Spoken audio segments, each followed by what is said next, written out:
और सब ठीक ठाक हो। बहुत अच्छा। भगवान आपको सबको हमेशा खुश रखे और हमारे भारत देश में सुख शांति बनी रहे। तो साथियों, जो हमने अभी पीछे एक वीडियो बनाकर डाली, उसमें हम किसी को चैलेंज नहीं कर रहे हैं। हम तो सिर्फ जो सच्ची बात है उसे बताया है। जो इस देश को गुलदस्ता बताते हैं वही लोग इस पर पत्थर फेंकते हैं। इस देश को गुलदस्ता क्यों बताया गया है? क्योंकि इस देश में सभी धर्मों के लोग, सभी जो सहूलियत सरकार से मिलती हैं, वे सभी इसका लाभ उठा रहे हैं और इसीलिए इस देश को, भारत को, एक गुलदस्ता कहा गया है। तो ऐसे कुछ समय पर ऐसे लोग कहाँ से आ जाते हैं जो कि पत्थर फेंकते हैं, आग लगा देते हैं, गाड़ियाँ फूंक देते हैं, लोगों के बच्चों को मार देते हैं। अब देखा पीछे दिल्ली में अमित के परिवार को, वे कौन लोग थे भाई? वे 10-20 लोग, 100-50 लोग तो थे जिन्होंने ऐसा कार्य किया। बदनाम सारा मुसलमान हुआ। क्यों?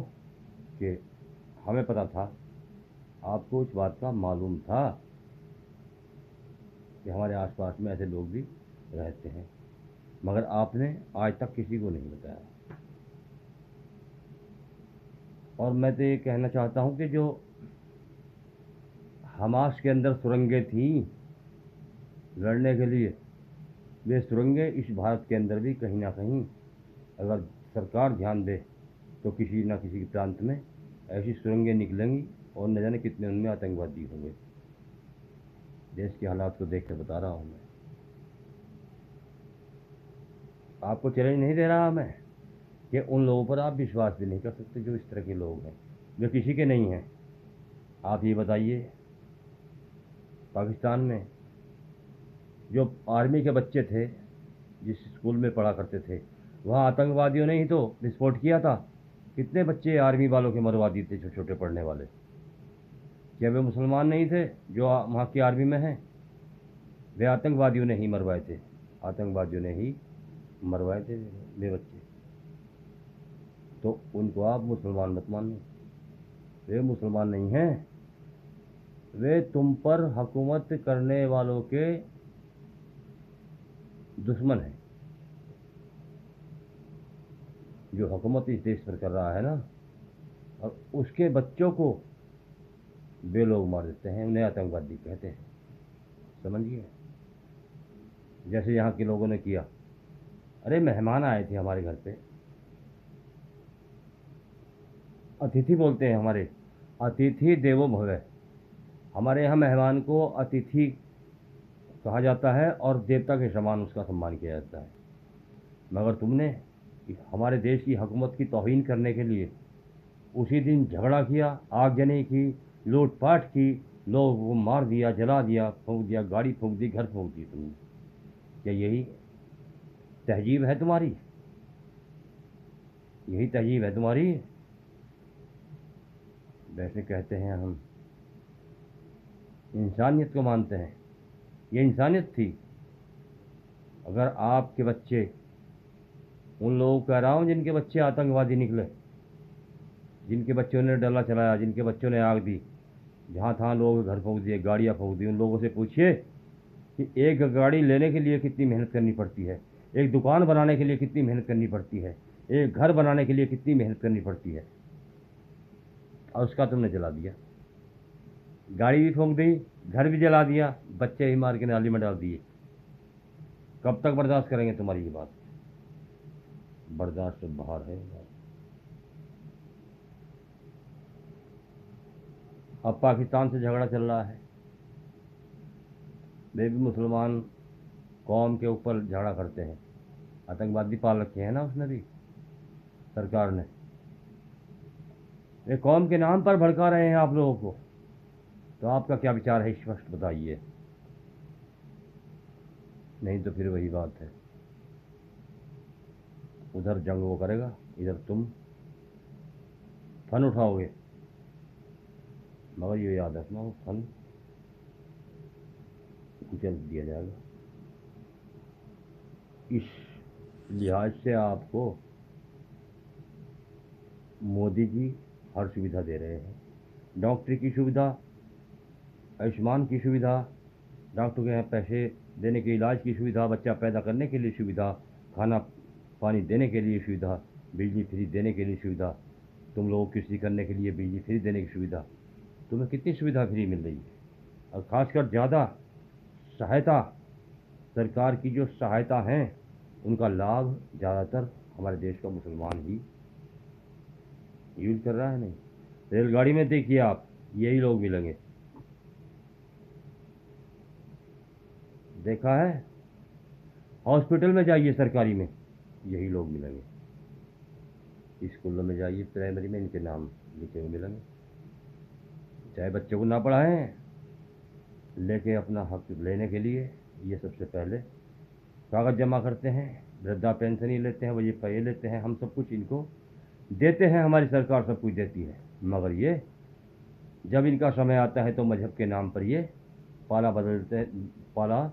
बदल देते हैं और गुण एहसान को भूल जाते हैं। नमक हराम है वे लोग जो ढेला फेंकते हैं, जो आग लगाते हैं, जो लोगों के बच्चों को, छोटे छोटे बच्चों को मार देते हैं। अरे तुम खामोखा पिस्तौल चला रहे हो, कहीं गुलेल चला रहे हो, कहीं आंसू गैस के गोले छोड़ रहे हो, कहीं बम छोड़ रहे हो, बोतल बम, एटल बम छोड़ रहे हो। छोड़ी नहीं दिल्ली में आपने गुलेल से, कितने लोग घर जलाए। पुलवामा में 40 लोगों को मार दिया, धर्म के नाम पर, मजहब के नाम पर जिंदा जला दिए थे लोग। भारत के अंदर ही तो हुआ ऐसा, क्या भारत की सूझबूझ के यहाँ के आतंकवादियों से मिलकर उन्होंने ये कार्य कर दिया? नहीं दिया, नामुमकिन। और वो कह रहा है वहाँ का, पाकिस्तान का कौन है वो, हम आपको आत्मघाती हमला करने वाले भी दे देंगे, हम आपको फौजी भी दे देंगे, हम आपको ये भी दे देंगे, हम आपको वो भी दे देंगे, मगर तुम कौम की मदद करो, मगर तुम हमारी मदद करो, तुम हमारी साथ हो जाओ। तभी तो उनके आतंकवादियों के जनाजे में पाकिस्तान के चीफ जो फौज के मालिक हैं वे भी साथ थे, प्रधानमंत्री जी भी साथ थे वहाँ के। ऐसे ऐसे लोगों को क्या कहूँ, आप ही समझो। अगर मेरा बस चले तो ऐसी जगह बाड़ू उसको जिसमें आगे से टाट का किवाड़ लगता है और छोटी सी कोठरी होती है वो, और वहाँ क्या करेगा वो, उसकी आवाज़ सुन लो, उसकी आवाज़ तो आपने सुनी होगी, ढुरू ढुरू करता फिरता रहेगा उसमें बढ़ के। उसने हमारे देश में कितने नौजवान मरवा दिए, कितने फौजी मरवा दिए, और कश्मीर के ऊपर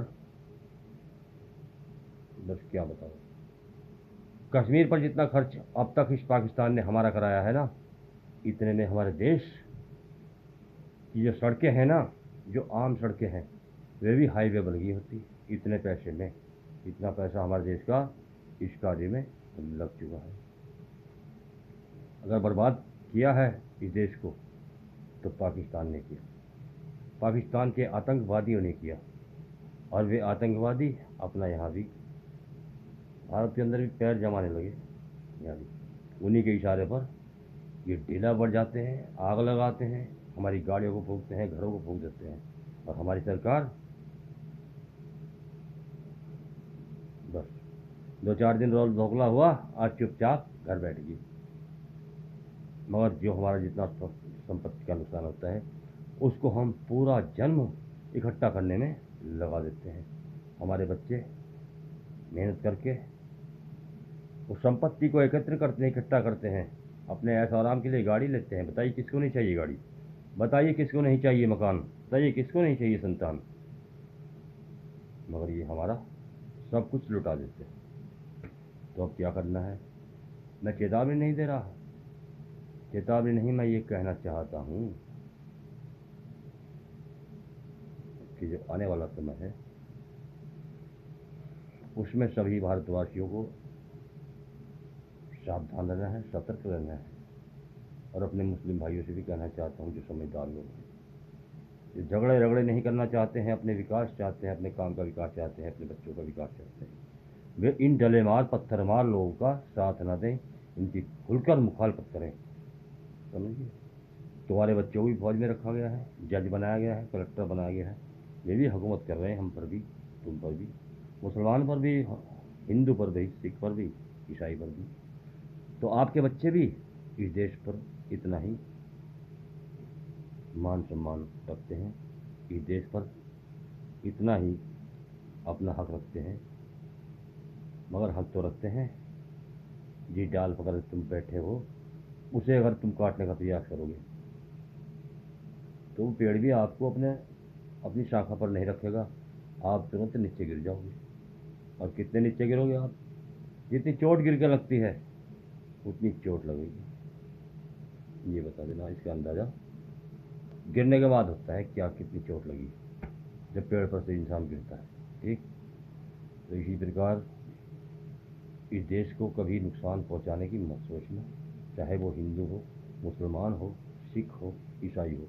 गुलदस्ते के फूल हो, गुलदस्ता ही बनकर रहो। गुलदस्ते को अगर तोड़ोगे तो उसकी शोभा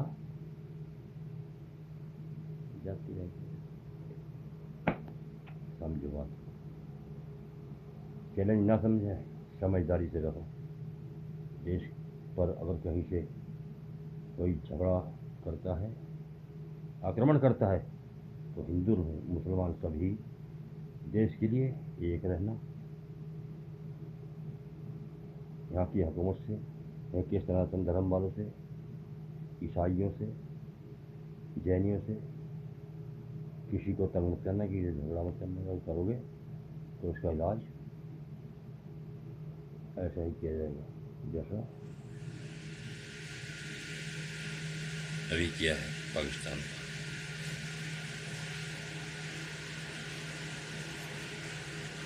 ठीक है, सब भाई को सलाम, सबको राम राम, सबके नमस्कार। जय भारत, जय हिंद, जय भारत।